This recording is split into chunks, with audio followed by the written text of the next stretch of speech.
महान दार्शनिक जुआंगजी ने एक बार कहा था कि मैं कल रात सोया और मैंने सपना देखा कि मैं एक तितली हूं।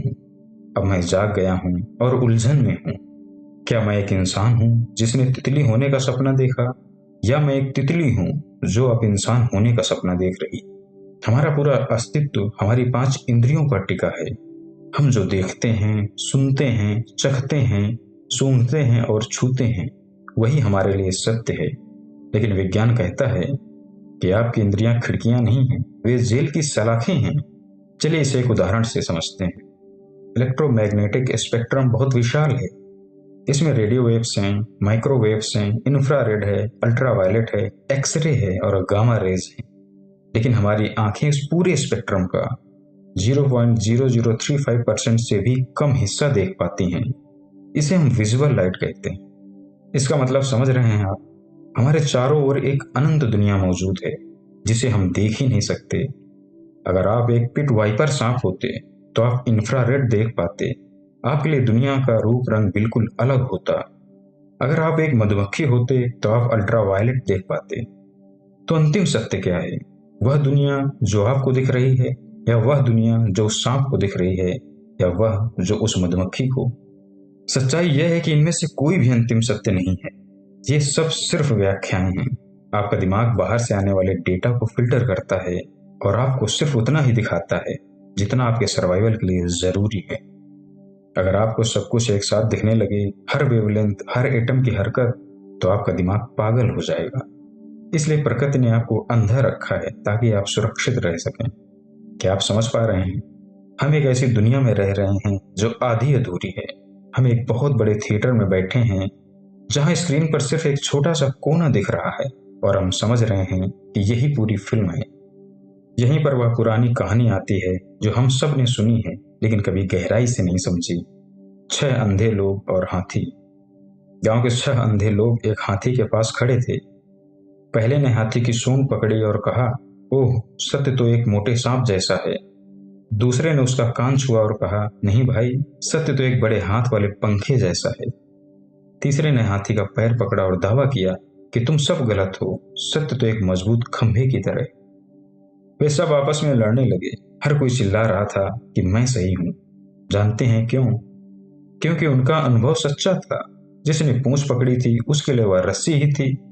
उसने झूठ नहीं बोला था, लेकिन उसका अनुभव ही उसकी सीमा बन गया। हम इंसानों के साथ भी यही हो रहा है। एक वैज्ञानिक कहता है सत्य सिर्फ पदार्थ है। एक धार्मिक व्यक्ति कहता है सत्य सिर्फ ईश्वर है। एक कलाकार कहता है सत्य सिर्फ भावनाएं हैं। हम सब उस हाथी के एक एक अंग को पकड़कर बैठे हैं और उसे ही अंतिम सत्य मान रहे हैं। हम यह भूल जाते हैं कि सत्य खंडों में नहीं होता, सत्य पूर्ण होता है। जब तक आप हाथी को पूरा नहीं देखेंगे, आप सच नहीं जान पाएंगे। लेकिन विडंबना यह है कि जब तक हम अंधे हैं, यानी अपनी इंद्रियों और अहंकार के गुलाम हैं, हम उस पूरे हाथी को कभी देख ही नहीं पाएंगे। प्राचीन भारतीय ग्रंथों में एक शब्द का प्रयोग हुआ है, माया। अक्सर लोग इसका मतलब जादू या धोखा से निकालते हैं, लेकिन आज का आधुनिक विज्ञान माया को एक अलग नजरिए से समझाता है। एलॉन मस्क से लेकर बड़े बड़े भौतिक विज्ञानी आज इस बात की संभावना से इनकार नहीं करते कि हम एक बहुत ही एडवांस्ड कंप्यूटर सिमुलेशन में रह सकते हैं। जैसे GTA या द सिम्स जैसे गेम्स में कैरेक्टर्स को लगता है कि उनकी दुनिया असली है, वैसे ही हमें लग रहा है कि हमारी दुनिया असली है। लेकिन रुकिए, माया का असली मतलब यह नहीं है कि दुनिया मौजूद नहीं है। इसका मतलब यह है कि दुनिया वैसी नहीं है जैसी हमें दिख रही है। जैसा कि पहले भी हमने बात की है कि हम जिसे ठोस समझते हैं वह 99.99% खाली जगह है। अगर मैं इस मेज के परमाणुओं के बीच की खाली जगह निकाल दूं तो यह पूरी मेज एक धूल के कण जितनी छोटी हो जाएगी। फिर भी मेरा हाथ इसके पार नहीं जाता। क्यों? क्योंकि यह एक इलेक्ट्रिकल रिपल्शन है। अंतिम सत्य की पहली सीढ़ी यही है, यह मानना कि जो दिख रहा है वह सिर्फ एक नक्शा है, जमीन नहीं। तो दोस्तों, इस पहले अध्याय का सार यह है कि हमारी दुनिया एक बहुत बड़ा भ्रम है जिसे हमारी इंद्रियों और हमारे दिमाग ने मिलकर बुना है। हम एक ऐसे सच के पीछे भाग रहे हैं जो केवल हमारी धारणा पर टिका है। लेकिन अगर यह ऐसा भ्रम है, अगर यह शरीर, यह मेज, यह आसमान सिर्फ एक प्रोजेक्शन है, तो फिर सच क्या है? तो अगले अध्याय में हम विज्ञान की उस प्रयोगशाला में चलेंगे जहां पदार्थ गायब हो जाता है और सिर्फ ऊर्जा बचती है। हम जानेंगे कि कैसे हमारा दिमाग बिना किसी कैमरे के फिल्में बना रहा है। क्या आप वाकई तैयार हैं यह जानने के लिए कि आप कौन हैं, या आप अभी भी उस हाथी की पूंछ पकड़कर खुश रहना चाहते हैं? तो दोस्तों, अभी हमने जाना कि हमारी इंद्रियां हमें पूरा सच नहीं दिखाती, लेकिन अब सवाल यह उठता है कि क्या विज्ञान हमें अंतिम सत्य तक ले जा सकता है? क्या हम मशीनों और गणित के जरिए उस पर्दे को हटा सकते हैं? चलिए एक बहुत ही साधारण चीज से शुरू करते हैं। आप जिस कुर्सी पर बैठे हैं या जिस फोन को आपने हाथ में पकड़ा है, उसे छूकर अनुभव कीजिए। वह ठोस महसूस होता है। क्या सच में ऐसा है? विज्ञान कहता है कि यह आपका सबसे बड़ा भ्रम है। अगर हम उस फोन को एक सुपर माइक्रोस्कोप के नीचे ले जाएं, तो हमें परमाणु दिखेंगे, और अगर हम परमाणु के अंदर झांकें तो हमें पता चलेगा कि एक परमाणु का 99.999% हिस्सा खाली जगह है। इसे एक उदाहरण से समझते हैं। अगर एक परमाणु एक फुटबॉल के मैदान जितना बड़ा हो, तो उसका केंद्र बीच में रखी एक छोटी सी मक्खी जितना होगा, और इलेक्ट्रॉन उस मैदान की बाउंड्री पर घूम रहे होंगे। बीच का सारा मैदान बिल्कुल खाली है। तो फिर जब आप मेज पर हाथ मारते हैं, तो आपका हाथ उसके पार क्यों नहीं जाता? वह ठोस क्यों लगता है? तो अंतिम सत्य यह है कि वह ठोसपन सिर्फ एक इलेक्ट्रोमैग्नेटिक रेजिस्टेंस है। दो परमाणुओं के इलेक्ट्रॉन एक दूसरे को धक्का देते हैं, और आपका दिमाग उस धक्के को स्पर्श या ठोसपन के रूप में ट्रांसलेट करता है। असल में आपने आज तक अपनी जिंदगी में किसी भी चीज को छुआ ही नहीं है। आप सिर्फ एक एटम्स के बीच के रिपल्शन को महसूस कर रहे हैं। तो जिसे हम पदार्थ कहते हैं, वह क्या है? वह बस खाली जगह में नाचती हुई ऊर्जा है। अब चलिए क्वांटम फिजिक्स की उस दुनिया में चलते हैं जिसने अल्बर्ट आइंस्टीन जैसे दिग्गजों को भी परेशान कर दिया था। एक मशहूर सवाल है, क्या चांद तब भी आसमान में होता है जब कोई उसे देख नहीं रहा होता? आप कहेंगे बेशक होता है, लेकिन क्वांटम फिजिक्स के डबल स्लिट एक्सपेरिमेंट ने दुनिया को हिला कर रख दिया। वैज्ञानिकों ने पाया कि छोटे कण तब तक एक वेव या संभावना की तरह बर्ताव करते हैं जब तक उन्हें कोई देख नहीं रहा होता। जैसे ही कोई ऑब्जर्वर या देखने वाला उन्हें देखता है, तो वे अचानक एक कण बन जाते हैं। इसका मतलब बहुत गहरा है दोस्तों। इसका मतलब है कि यह ब्रह्मांड संभावनाओं का एक महासागर है।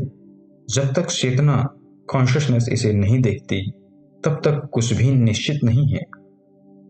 क्या अंतिम सत्य यह है कि यह दुनिया सिर्फ हमारे देखने से बनी है? जॉन व्हीलर जैसे महान भौतिकविदों ने इसे पार्टिसिपेटरी यूनिवर्स कहा है। यानी हम इस ब्रह्मांड के सिर्फ दर्शक नहीं हैं, हम इसे बनाने वाले भी हैं। अगर चेतना को हटा दिया जाए, तो यह पूरी दुनिया सिर्फ एक गणितीय संभावना बनकर रह जाएगी। यह माया का आधुनिक वैज्ञानिक चेहरा है, जहां जिसे हम सच्चाई समझते हैं, वह देखने वाले की नजर पर निर्भर करती है। अब बाहर की दुनिया से हटकर जरा अपने सिर के अंदर झांकिए। आपका दिमाग एक अंधेरे, गीले और बंद खोपड़ी में कैद है। न उसे बाहर की रोशनी का पता है, न आवाज का। उसे सिर्फ नसों के जरिए इलेक्ट्रिकल सिग्नल्स मिलते हैं। जब आप किसी सुंदर पहाड़ को देखते हैं, तो असल में आप पहाड़ नहीं देख रहे होते। सूरज की रोशनी पहाड़ से टकराकर आपकी आंखों में घुसती है। रेटिना उसे बिजली के झटकों में बदलता है, और आपका दिमाग उन झटकों से एक पेंटिंग बनाता है जिसे आप पहाड़ कहते हैं। न्यूरो साइंटिस्ट कहते हैं कि हमारा दिमाग हर वक्त एक अंदाजा लगा रहा होता है कि बाहर क्या हो सकता है।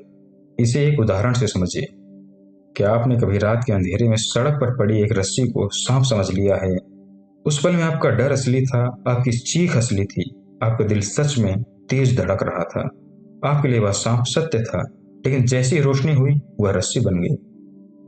अब सवाल यह है कि अगर रस्सी सांप बन सकती है, तो क्या यह मुमकिन नहीं है कि जिसे हम जिंदगी कह रहे हैं, वह भी हमारे दिमाग द्वारा की गई एक बहुत बड़ी गलत व्याख्या हो? अंतिम सत्य वह नहीं है जो दिमाग हमें दिखा रहा, क्योंकि दिमाग तो सिर्फ एक सर्वाइवल टूल है। उसका काम आपको सच दिखाना नहीं, आपको जिंदा रखना है। आज के दौर में निक बोस्ट्रोम और एलन मस्क जैसे लोग सिमुलेशन थ्योरी की बात करते हैं। उनका तर्क सरल है। अगर इंसान 40 से 50 सालों में पोंग जैसे गेम से लेकर वर्चुअल रियलिटी तक पहुंच सकता है, तो सोचिए करोड़ों सालों में हम कहां पहुंचेंगे। हम ऐसे गेम्स बनाएंगे जो असली दुनिया से अलग नहीं किए जा सकेंगे। और अगर हम ऐसा कर सकते हैं तो क्या यह मुमकिन नहीं है कि हमसे करोड़ों साल एडवांस्ड कोई सभ्यता पहले ही ऐसा कर चुकी हो और हम उसी सिमुलेशन का हिस्सा हों? भारतीय दर्शन में इसे ही ईश्वर की लीला कहा गया है। विज्ञान जिसे कंप्यूटर कोड कह रहा है, अध्यात्म उसे चेतना कहता है। नाम अलग है लेकिन इशारा एक ही तरफ है। यह दुनिया वैसी नहीं है जैसी दिखती है। यह एक प्रोग्राम है, एक खेल है, एक माया जाल है। अंतिम सत्य यह है कि हम एक ऐसी मशीन के अंदर रह रहे हैं जो तथ्यों से नहीं बल्कि अनुभवों से बनी है। अगर हम इस सिमुलेशन के कोड को तोड़ना चाहते हैं तो हमें उस चीज को समझना होगा जो इस कोड को देख रही है। तो दोस्तों, इस अध्याय में हमने देखा कि विज्ञान ने पदार्थ को ऊर्जा में बदल दिया, ऊर्जा को संभावना में बदल दिया और संभावना को अंततः हमारे दिमाग के अनुभव पर छोड़ दिया। विज्ञान हमें दरवाजे तक तो ले आया है लेकिन दरवाजा खोल नहीं पा रहा, क्योंकि विज्ञान बाहर देख रहा है जबकि सत्य अंदर छिपा है। अगर यह दुनिया ठोस नहीं है, अगर यह ब्रह्मांड हमारे देखने से बनता है और अगर हमारा दिमाग सिर्फ एक प्रोजेक्टर है, तो फिर वह कौन है जो इस पूरी फिल्म को देख रहा है? वह देखने वाला कौन है? यही है हमारा अगला पड़ाव, मैं की खोज, जहां हम विज्ञान को पीछे छोड़कर उस गहराई में उतरेंगे जहां बुद्ध, शंकराचार्य और सुकरात ने गोता लगाया था। तो तैयार हो जाइए, क्योंकि अब बात दुनिया की नहीं आपकी होगी।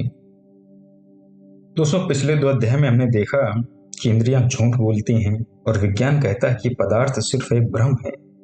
लेकिन अब एक ऐसा सवाल आता है जो पूरी मानव सभ्यता का सबसे बड़ा रहस्य रहा है कि मैं कौन हूं? सुनने में यह बहुत आसान लगता है।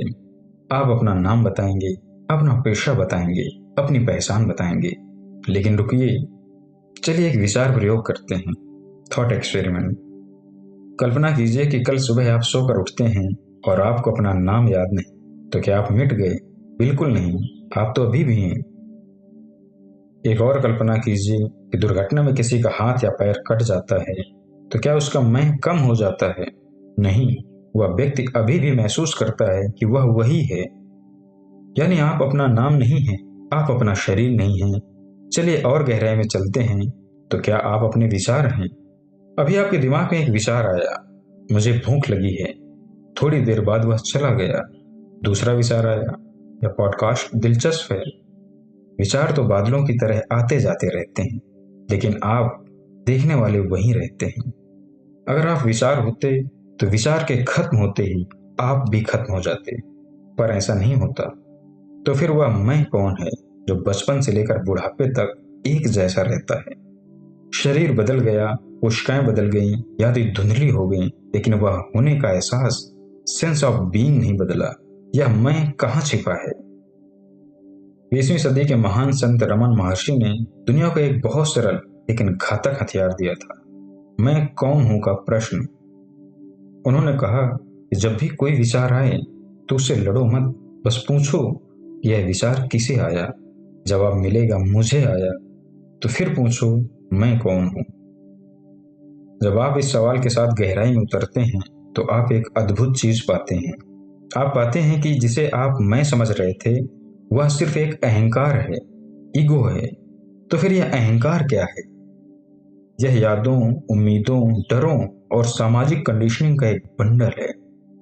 इसे एक फिल्म की तरह समझिए। एक फिल्म में एक हीरो होता है, विलेन होता है, ड्रामा होता है। आप फिल्म देखते देखते इतने खो जाते हैं कि आप खुद को हीरो समझने लगते हैं। आप उसके दुख पर रोते हैं, उसकी जीत पर खुश होते हैं। लेकिन अंतिम सत्य यह है कि आप वह हीरो नहीं हैं। आप वह सफेद पर्दा हैं जिस पर वह फिल्म चल रही है। पर्दे पर आग लगे तो पर्दा जलता नहीं, पर्दे पर बाढ़ आए तो पर्दा भीगता नहीं। फिल्म खत्म हो जाती है लेकिन पर्दा सुरक्षित रहता है।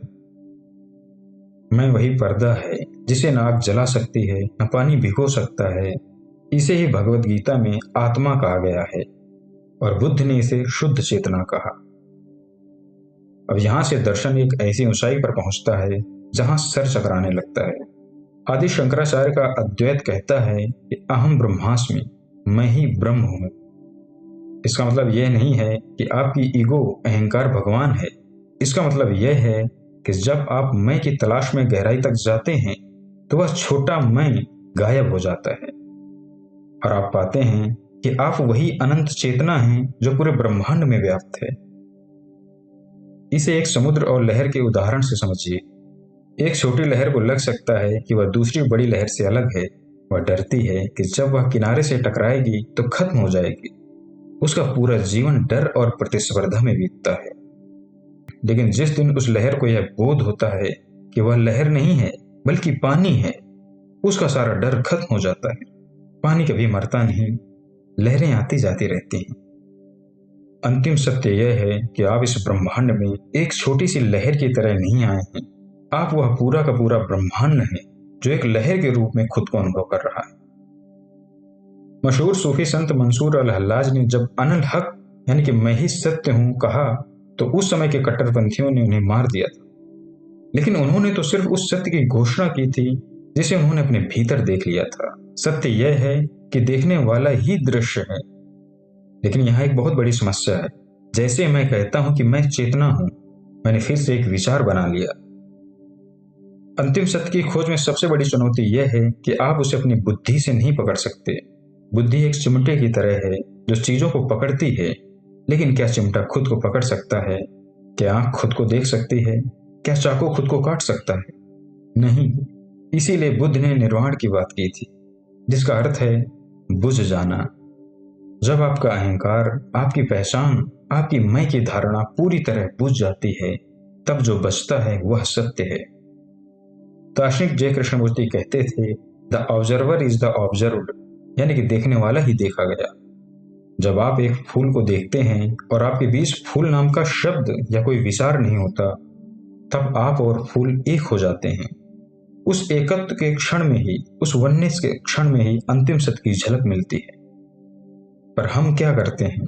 हम लेबल लगाते हैं, यह बुरा है, यह अच्छा है, यह मेरा है, यह पराया है। ये लेबल ही वह धूल है जो हमारे मैं के आईने पर जमी हुई है। तो दोस्तों, इस अध्याय का निष्कर्ष डरावना भी है और मुक्तिदायक भी। निष्कर्ष यह है कि जिसे आप मैं कहते आए हैं उसका कोई स्थायी अस्तित्व नहीं है। वह सिर्फ एक कहानी है जो आपके दिमाग ने आपको सुनाई है। लेकिन अगर मैं नहीं हूं तो फिर यह सब क्या है? यह दुख, यह सुख, यह जन्म, यह मृत्यु, यह सब किसका है? तो अगले अध्याय में हम उस शून्य में उतरेंगे जिसे पाना ही पूर्णता है। हम देखेंगे कि कैसे कुछ ना होना ही सब कुछ होना है। हम उस पृष्ठ की बात करेंगे जहां विज्ञान और अध्यात्म एक बिंदु पर आकर विलीन हो जाते हैं। क्या आप अपनी पहचान को मिटाने का साहस रखते हैं? क्योंकि सत्य को पाने की कीमत है स्वयं को खो देना। पिछले अध्याय में हमने देखा कि हम शरीर नहीं हैं, मन नहीं हैं, और वह मैं जिसे हम पकड़ कर बैठे थे वह सिर्फ एक विचार है। अब यहां से कहानी एक ऐसे मोड़ पर मुड़ती है जहां तर्क दम तोड़ देता है। अक्सर जब लोग सुनते हैं कि मैं कुछ नहीं हूं तो उन्हें डर लगता है। उन्हें लगता है कि अगर मैं नहीं रहा तो सब खत्म हो जाएगा। एक गहरा अंधेरा, एक खालीपन, एक शून्य। लेकिन यहीं पर वह सबसे बड़ा रहस्य छिपा है जिसे समझने में इंसान को सदियां लग गई। बौद्ध दर्शन में एक महान सूत्र है कि शून्यता ही पूर्णता है। आइए इसे एक उदाहरण से समझते हैं। एक मिट्टी का घड़ा किस काम का है? आप कहेंगे कि वह पानी भरने के काम आता है। लेकिन गौर कीजिए, आप पानी घड़े की मिट्टी में भरते हैं या उसके अंदर की खाली जगह में? जाहिर है खाली जगह में। मिट्टी तो सिर्फ उस शून्य को एक आकार दे रही है। बिना उस खाली जगह के घड़े का कोई मोल नहीं है। उसी तरह एक कमरे की उपयोगिता उसकी दीवारों में नहीं बल्कि उन दीवारों के बीच की खाली जगह में है जहां आप रह सकते हैं। अंतिम सत्य यह है कि हम दीवारों यानी कि शरीर और मन को सजाने में इतने व्यस्त हो गए हैं कि हमने उस शून्य को भुला दिया है जो हमारा असली स्वरूप है। वह शून्य अभाव नहीं है, वह अनंत संभावना है। विज्ञान इस शून्य के बारे में क्या कहता है? आधुनिक भौतिकी में एक कॉन्सेप्ट है जिसे क्वांटम वैक्यूम कहते हैं। पहले वैज्ञानिक सोचते थे कि वैक्यूम का मतलब है कुछ नहीं, नथिंग। लेकिन अब हमें पता चला है कि वैक्यूम कभी खाली नहीं होता। वह ऊर्जा से खौलता हुआ एक समंदर है। वहां वर्चुअल पार्टिकल्स हर पल पैदा हो रहे हैं और गायब हो रहे हैं। अगर आप ब्रह्मांड के सारे पदार्थ को निकाल दें तो भी वह खाली जगह बची रहेगी जिसमें अनंत ऊर्जा छिपी है। ऋषियों ने इसे ही ब्रह्म कहा है, एक ऐसा सूप जिसमें सब कुछ तैर रहा है। अब ट्विस्ट देखिए, अगर आप एक आईने के सामने खड़े हों तो आईना आपको दिखाता है, लेकिन आईने का अपना कोई रंग नहीं होता। वह लाल चीज के सामने लाल हो जाता है और नीली के सामने नीला। आईना खुद में शून्य है, इसीलिए वह सब कुछ बन सकता है। अगर आईने का कोई रंग होता तो वह आपको कभी भी सही रूप में नहीं दिखा पाता। आप शून्य हैं, इसलिए आप एक इंसान बन सकते हैं, आप एक पिता बन सकते हैं, आप एक दुखी या सुखी व्यक्ति बन सकते हैं। आप वह स्पेस हैं जिसमें ये सारे अनुभव आ रहे हैं और जा रहे हैं, पर आप अनुभव नहीं हैं। आप वह आकाश हैं जिसमें अनुभव घट रहे हैं। यहाँ आता है वह बोध जो आपकी पूरी नैतिकता और जीने का ढंग बदल देगा। अगर हम सब गहराई में वही एक शून्य हैं, तो फिर दूसरा कौन है? हम खुद को दूसरों से अलग समझते हैं क्योंकि हम सिर्फ आकारों को देख रहे हैं। इसे एक लहर और समुद्र के उदाहरण से आगे ले जाते हैं।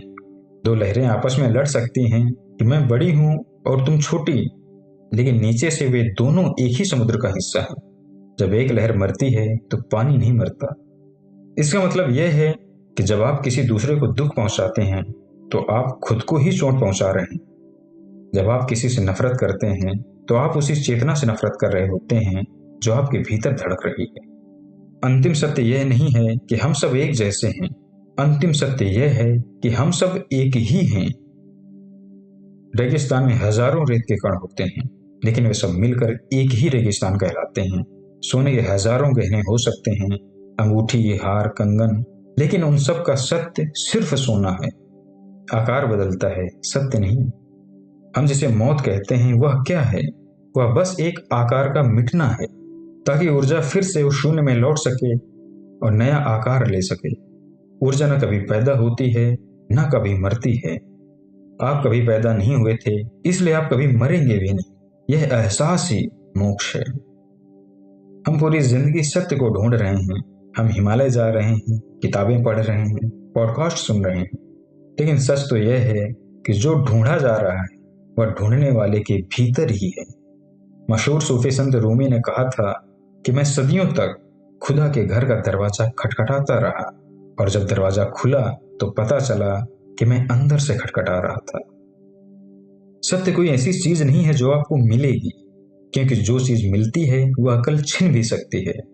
सत्य वह है जो अभी है। अब जो भी कोशिश कर रहे हैं, ध्यान, पूजा, पढ़ाई, ये सब आपको उस सत्य तक नहीं ले जाते, बल्कि ये उस झूठ को हटाते हैं जो सत्य के ऊपर जमा है। सत्य को पाने के लिए आपको कुछ बनना नहीं है, बल्कि आपको कुछ न होने का साहस जुटाना है। जब आप अपनी सारी डिग्रियां, अपनी सारी उपलब्धियां, अपना सारा अतीत और अपना सारा भविष्य छोड़ देते हैं, तब जो बचता है वह शून्य ही परम सत्य है। यह विरोधाभास है कि जब तक आप कुछ हैं, आप सीमित हैं। जैसे ही आप शून्य होते हैं, आप अनंत हो जाते हैं। दोस्तों, इस अध्याय ने हमें उस कगार पर लाकर खड़ा कर दिया है जहां से आगे कोई रास्ता नहीं दिखता। हमने देखा कि शून्य ही सब कुछ है और हम वही शून्य हैं। लेकिन अब सबसे बड़ा सवाल उठता है कि अगर सब कुछ शून्य है, अगर सब कुछ एक ही है, तो हम इस दुनिया में जी क्यों रहें? इस ज्ञान का मेरी रोजमर्रा की जिंदगी से क्या लेना देना है? क्या मुझे सब कुछ छोड़कर जंगल चले जाना चाहिए? इसका जवाब आपको हैरान कर देगा। अगले और अंतिम अध्याय में हम इस पूरे सफर को समेटेंगे।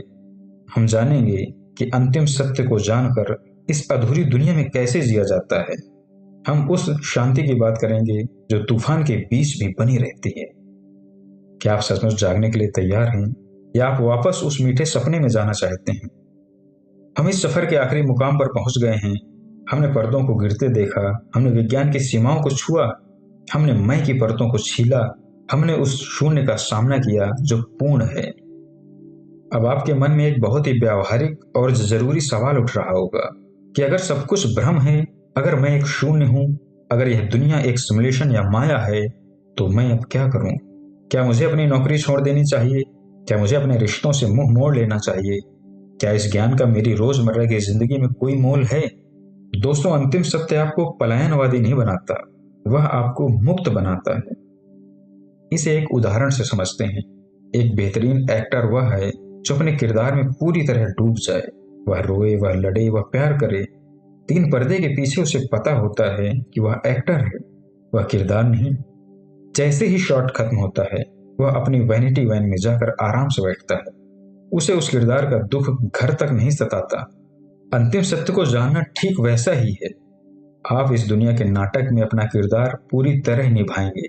आप मेहनत करेंगे, आप प्यार करेंगे, आप सपने देखेंगे, लेकिन आपके अंदर एक गहरा मौन, डीप साइलेंस होगा। आपको पता होगा कि यह सब एक खेल है। जब आपको पता होता है कि यह एक खेल है तो आप हारने से डरना बंद कर देते हैं, और जो हार से नहीं डरता वही असली खिलाड़ी है। इंसान का सबसे बड़ा डर क्या है? मौत और खो जाने का डर। लेकिन हमने अभी तक क्या देखा? ऊर्जा कभी मरती नहीं। आप वह शून्य हैं जिसमें ब्रह्मांड पैदा होते हैं और मिट जाते हैं। तो फिर मौत किसका अंत है? सिर्फ एक नाम का, एक कहानी का। आपका अंत कभी नहीं हो सकता, क्योंकि आप कभी पैदा ही नहीं हुए थे। आप तो वह होना है, बीइंगनेस है, जो शाश्वत है। जैसे ही यह बोध आपके भीतर उतरता है, आपका एंजाइटी और तनाव कम होने लगता है।